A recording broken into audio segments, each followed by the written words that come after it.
கொங்கு நாடு மக்கள் தேசிய கட்சியின் சார்பாக ஊடக நண்பர்கள் அனைவருக்கும் என் வணக்கத்தை தெரிவித்துக் கொள்கிறேன். நேற்றைய தினம் சட்டமன்றத்திலே தெருநாய்களால்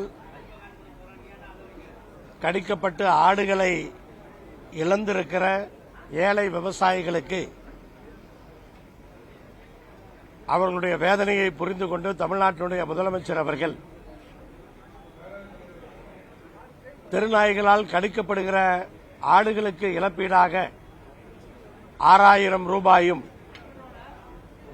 கடிக்கப்படுகிற கோழிகளுக்கு 200 ரூபாயும், மாடுகளுக்கு 37,500 ரூபாயும் இழப்பீடு தருவதாக சட்டமன்றத்திலே அறிவித்து உத்தரவிட்டிருக்கிறார்கள். அந்த ஏழை விவசாயிகளுடைய கோரிக்கையை ஏற்று இந்த அறிவிப்பை செய்திருக்கின்ற தமிழ்நாட்டினுடைய முதலமைச்சர் அவர்களுக்கு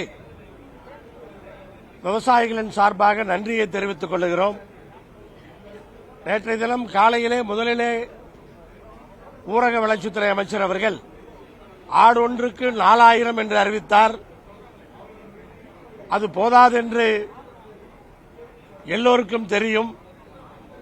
உடனடியாக முதலமைச்சரிடத்திலே எடுத்துச் சொல்லி அப்போதே ஒரு மணி நேரத்திற்குள்ளாக அந்த 4000 ரூபாயை 6000 என்று முதலமைச்சர் புரிந்து கொண்டு மாற்றி அறிவித்தார்.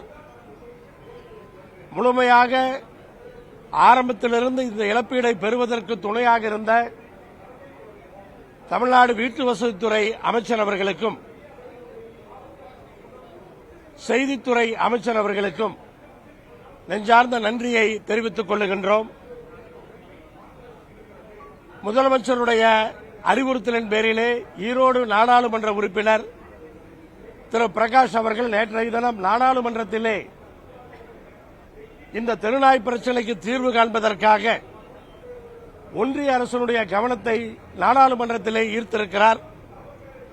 அவருக்கும் இந்த நேரத்திலே நாங்கள் நன்றியை தெரிவித்துக் கொள்ளுகின்றோம். கடந்த 6 மாத காலமாக என்ன செய்வதென்று தெரியாமல் போராடிக் கொண்டிருந்த எங்களுக்கு இப்போது தீர்வு கிடைத்திருக்கிறது. கொங்குநாடு மக்கள் தேசிய கட்சியின் சார்பாக ஈரோட்டிலே பெருந்துறையிலும் சென்னிமலையிலும் பல இடங்களிலும் பல போராட்டங்களை இதற்காக நடத்தியிருக்கிறோம். இப்போது இதற்கான தீர்வு வந்து இழப்பீட்டை அரசு வழங்கியிருக்கிறது. அனைவரின் சார்பாக எங்கள் நெஞ்சார்ந்த நன்றியை முதலமைச்சர் அவர்களுக்கு தெரிவித்துக் கொள்கிறோம்.